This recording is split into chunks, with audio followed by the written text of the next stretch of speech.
ഇന്ന് താമരശ്ശേരിക്കാരുടെ ഒരു ഡിഷായ കൊച്ചിക്കോയ എന്ന് പറഞ്ഞിട്ടുള്ള ഒരു റെസിപ്പിയാണ് ചെയ്യണത് കേട്ടോ. അത് ഞാൻ കുറച്ച് ചാനലുകൾ കണ്ടിട്ട് കുറേ നാളായി ഉണ്ടാക്കണം എന്ന് വിചാരിച്ചിട്ട് അങ്ങനെ ഉണ്ടാക്കി നോക്കിയതാണ്. പക്ഷെ സൂപ്പർ ടേസ്റ്റാണ് കേട്ടോ. അതിന് അവല് ഒന്ന് ചൂടാക്കി എടുത്തിട്ടുണ്ട് ഞാൻ, കുറച്ച് അവല്. പിന്നെ അതിലേക്ക് വേണ്ടത് ചുവന്നുള്ളി, ഇഞ്ചിയും ചെറുനാരങ്ങയാണ്.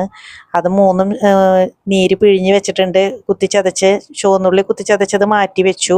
അതിലേക്ക് ഞാൻ ശർക്കരയും പഞ്ചസാരയും ചേർത്തിട്ടുണ്ട് കേട്ടോ. 2 ടേബിൾ സ്പൂൺ പഞ്ചസാരയും ഒരു ഹാഫ് ശർക്കരയും ചിരകിയതും ചേർത്തിട്ടുണ്ട്. അതിനുശേഷം 3 റോബസ്റ്റ പഴമാണ് കിട്ടിയത്. ഇത് ശരിക്കും പൂവൻ പഴത്തിൽ, ഞാലിപ്പൂവൻ പഴത്തിലാണ് ചെയ്യുക. എന്നിട്ട് ഈ പഴം നന്നായിട്ട് ഉടച്ചെടുത്തതിന് ശേഷം കൈ കൊണ്ട് തന്നെ ഉടച്ചെടുക്കുക, അല്ലെങ്കിൽ കയ്യിലുകൊണ്ട് അങ്ങനെ ഉടച്ചെടുക്കണം കേട്ടോ. മിക്സിയിൽ അടിക്കരുത്. പിന്നെ ചുവന്നുള്ളി തിരുമ്മി വെച്ചത്, പഞ്ചസാരയും ശർക്കരയും ചേർത്ത് തിരുമ്പിയത് അത് ഇട്ട് കൊടുത്തു. പിന്നെ ഈ 3 നീരും, അതായത് ചെറുനാരങ്ങ നീരും, ഉള്ളി നീരും, ഇഞ്ചി നീരും ഇട്ട് കൊടുത്തു.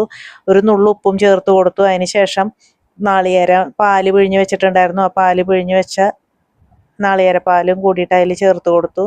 നല്ലപോലെ മിക്സ് ചെയ്തു. അതിന് ശേഷം അവലിലേക്ക് ഇത് ഒഴിച്ചു കൊടുത്തു. ഗംഭീര ടേസ്റ്റാണ്.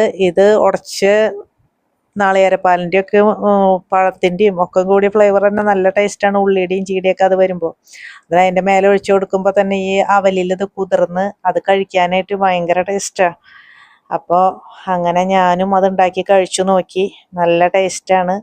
അപ്പോൾ ഇത് ഉണ്ടാക്കാത്തവരൊക്കെ ഉണ്ടാക്കി നോക്കി കഴിച്ചു നോക്ക്. ഇഷ്ടപ്പെട്ടാൽ കമൻറ്റ് ചെയ്യാൻ മറക്കരുത്, ലൈക്ക് ചെയ്യാൻ മറക്കരുത്.